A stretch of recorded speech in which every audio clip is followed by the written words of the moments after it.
मेरी सौतन ही मेरी सहेली बन गई। मैं 82 वर्ष की हो गई हूँ। मेरे पति ने मेरे साथ ऐसा क्या किया कि मैंने अपने पति को छोड़कर सौतन को ही सहेली बना लिया। आज की शाम भी रोज की तरह ही मैं रसोई में अपना काम निपटा रही थी। अचानक बाहर से मुझे मेरे पति की आवाज़ सुनाई दी। शायद वह मुझे बुला रहे थे। अभी थोड़ी देर पहले ही वह किसी काम से नीचे गए थे। आखिर उनकी आवाज़ सुनकर गैस को धीमी आंच पर करके मैं रसोई से निकलकर अभी बाहर ही आई थी। इससे पहले कि मैं उनसे कुछ पूछती कि एक ज़ोरदार थप्पड़ मेरे गाल पर आकर लगा। कुछ पल के लिए सब सुन्न सा हो गया। ना मुझे कुछ सुनाई दे रहा था, ना ही मुझे कुछ दिखाई दे रहा था। मैं ज़मीन पर एक तरफ गिर पड़ी, पर उस एक थप्पड़ की गूंज पूरे घर में गूंज चुकी थी। घर के हर कमरे में वह गूंज सुनाई दे रही थी। घर में मेरी सास जी निकलकर बाहर कमरे में आ गईं। वहीं जहाँ यह थप्पड़ मेरे गाल पर पड़ा था, वहीं जहाँ सासू माँ अपनी विजयी मुस्कान के साथ अपने बेटे के पौरुष पर इतरा रही थीं। आखिर उनके बेटे ने उनके कलेजे को ठंडक जो प्रदान कर रही थी। सचमुच आज जब उनका बेटा मेरे गाल पर थप्पड़ लगाकर मुझे कमज़ोर साबित कर रहा था, तब सासू माँ को अपने बेटे पर गर्व महसूस हो रहा था। आखिर वह उनके दूध का कर्ज जो उतार रहा था। यह थप्पड़ खाना मेरे लिए कोई नई बात नहीं थी। मैं हमेशा से छोटी छोटी गलती होने पर हमेशा थप्पड़ ही खाती थी।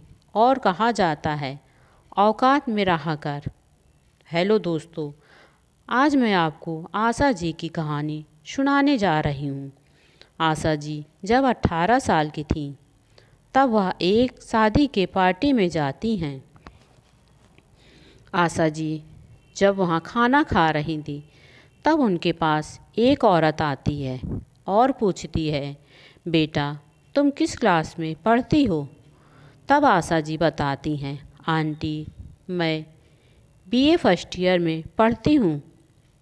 तब वह आंटी मेरी मम्मी पापा से मिलती हैं और कहती हैं कि मुझे आपकी बेटी बहुत पसंद है और मैं इसकी शादी अपने बेटे के साथ करना चाहती हूँ। मेरी मम्मी ने सोचा कि यह तो बहुत ही अच्छी बात है कि मुझे घर बैठे बैठे ही लड़का मिल गया। तब मेरी मम्मी आंटी से पूछती हैं कि आपका बेटा क्या करता है? तब वह आंटी बताती हैं कि मेरा लड़का एयरफोर्स में नौकरी करता है। तब आंटी जी कहती हैं कि मेरा बेटा 1 महीने की छुट्टी पर घर आएगा, तब हम सब आपकी लड़की को देखने के लिए आएंगे। आशा जी दिखने में खूबसूरत थीं और सब कामों में सर्वगुण संपन्न थीं। तभी एक दिन उनके घर की घंटी बजती है। तब आशा जी का भाई गेट खोलता है और देखता है कि वही आंटी जो मेरी मम्मी से मिली थी, वह अपने परिवार सहित आशा जी को देखने आए थे। उनके परिवार वालों को आशा जी बहुत पसंद आती हैं और सगाई की डेट फिक्स होती है। आशा जी और सुरेश जी भी एक दूसरे को देखते हैं। यह दोनों भी एक दूसरे को पसंद करने लगते हैं। कुछ दिनों बाद आशा और सुरेश जी की सगाई हो जाती है। सगाई होने के बाद जब भी आशा जी कॉलेज जाती तो सुरेश जी भी उनसे मिलने के लिए जाते।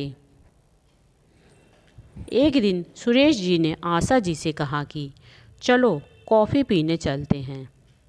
तब सुरेश और आशा जी कॉफ़ी पीने के लिए एक रेस्टोरेंट में जाते हैं। वहाँ पर दोनों लोग कॉफ़ी पीते हैं। तब सुरेश जी बताते हैं कि मैं एक लड़की को पसंद करता हूँ। तब आशा जी कहती हैं कि जब आप किसी और को पसंद करते हैं तो फिर मुझसे सगाई क्यों की। तब सुरेश जी ने कहा कि मेरी मम्मी को वह लड़की पसंद नहीं और मैं उसके बिना नहीं रह सकता। आशा जी को अब कुछ समझ में नहीं आ रहा था कि वह क्या करे। फिर वह वहाँ से उठकर अपने घर चली जाती हैं। आशा जी ने यह बात अपने घर में किसी को नहीं बताई कि सुरेश किसी और को पसंद करते हैं। कुछ महीनों बाद आशा और सुरेश जी की शादी हो जाती है। शादी के 1 महीने बाद सुरेश का नेचर बिल्कुल बदल जाता है। वह छोटी छोटी बात पर आशा से झगड़ा करने लगते हैं और ज़ोर ज़ोर से चिल्लाने लगते हैं। कभी कभी तो ज़ोरदार थप्पड़ भी मार देते थे। यह सब उनकी सास घर में बैठे बैठे देखा करती, लेकिन कभी अपने बेटे को मना नहीं करती। आशा जी को पता था कि उनके हस्बैंड अपनी सैलरी का आधा हिस्सा अपनी गर्लफ्रेंड को सुनीता को देते थे और जो आधा हिस्सा बचता वह अपनी माँ को दे देते थे। शादी को 10 साल हो गए। इस बीच आशा जी की 2 बेटियां हो गईं। 2 बेटियों के बाद आशा जी का खर्च बढ़ने लगा। तब वह सर्वगुण संपन्न तो थी ही, वह घर में ही सिलाई का काम करने लगे। आशा जी रात के 2 बजे तक सिलाई का काम करती और सुबह उठकर घर का सारा काम करके फिर सिलाई पर बैठ जाती। एक दिन आशा जी की सास ख़त्म हो जाती हैं। अब जो सैलरी के पैसे उनके पति अपनी माँ को देते थे, अब वह किसी और को नहीं देते, वह अपने पास ही रखते और खर्च कर देते। आशा जी की दोनों बेटियां बड़ी हो रही थीं। अब उनको चिंता सताने लगी, बेटियों की शादी करने के लिए कुछ पैसों की ज़रूरत पड़ेगी। सिलाई के जो भी रुपए मिलते वह आशा जी बचा बचा कर अपनी बेटियों के लिए इकट्ठा करके रखती। आशा जी ने कुछ रुपए इकट्ठा करके एक छोटा सा मकान खरीद लिया। फिर वह अपने परिवार सहित अपने मकान में रहने लगती हैं। आशा जी की 2 ऊपर कमरे बने थे और 2 नीचे।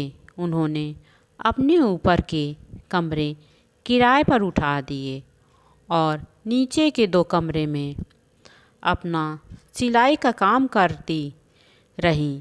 जब उनके पति ने देखा कि मेरी पत्नी ने ऊपर का कमरा किराए पर उठा दिया है, तो वह अपनी पत्नी को चिल्लाने लगते हैं, क्योंकि उनको अपने घर में किसी का आना जाना पसंद नहीं था। उन्होंने किराएदार को बाहर निकाल दिया।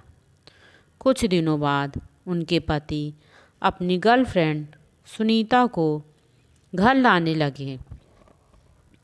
यह सब आशा जी से देखा नहीं जाता था, लेकिन वह अब घर छोड़कर भी नहीं जा सकती थी। उन्होंने कई बार सोचा कि वह आत्महत्या कर ले, लेकिन अपनी लड़कियों की वजह से वह यह नहीं कर पा रही थी। उनसे यह सब सहन नहीं हो रहा था। रात में सुरेश और सुनीता ऊपर कमरे में रहते और आशा जी अपनी दोनों बेटियों को लेकर नीचे कमरे में रहती। जब सुरेश और सुनीता को किसी भी चीज़ की ज़रूरत पड़ती तो सुरेश जी अपनी पत्नी को आवाज़ लगाकर ऊपर ही मंगा लेते। उनकी पत्नी में इतनी हिम्मत नहीं थी कि वह अपने पति से कुछ कह सके। उनके पति जो कुछ कहते हैं वह वैसी ही करती। एक दिन सुनीता किसी काम से नीचे कमरे में आती है तो वह देखती है कि आशा एक कोने में बैठी रो रही थी।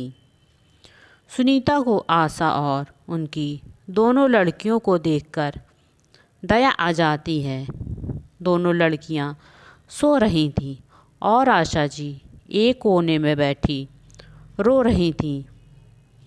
तब सुनीता पास में जाती है और कहती है कि यह सब तुम्हारी गलती है, अब रोने से कुछ नहीं होगा।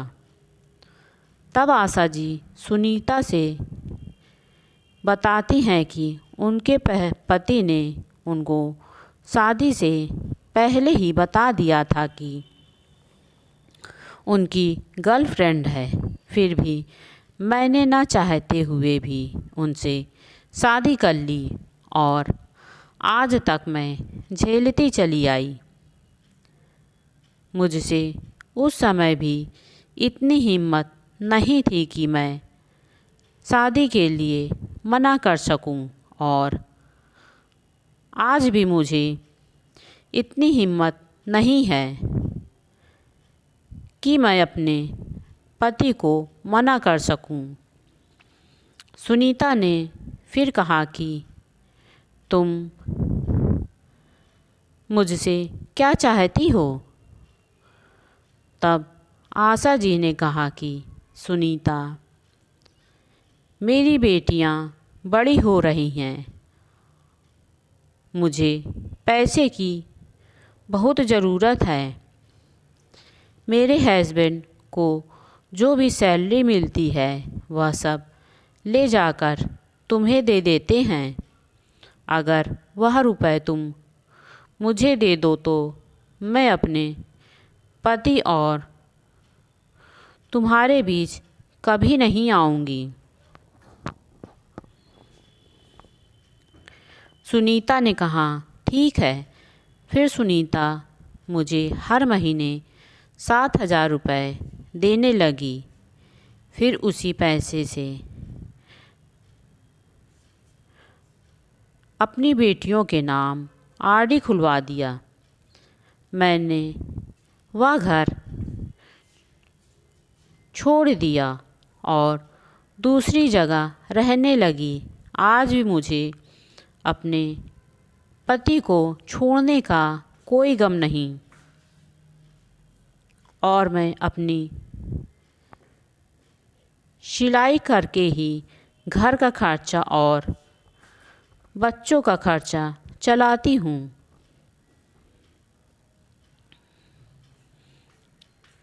अब सुनीता आशा जी के घर आने जाने लगी और दोनों पक्की सहेली बन गई और सुख दुख की साथी भी। दोस्तों, आपको आशा जी की कहानी कैसी लगी प्लीज़ हमें कमेंट में ज़रूर बताएं। यह कहानी अच्छी लगी हो तो प्लीज़ मेरे चैनल को लाइक करें, शेयर करें और सब्सक्राइब करें। कहानी सुनने के लिए आपका बहुत बहुत धन्यवाद।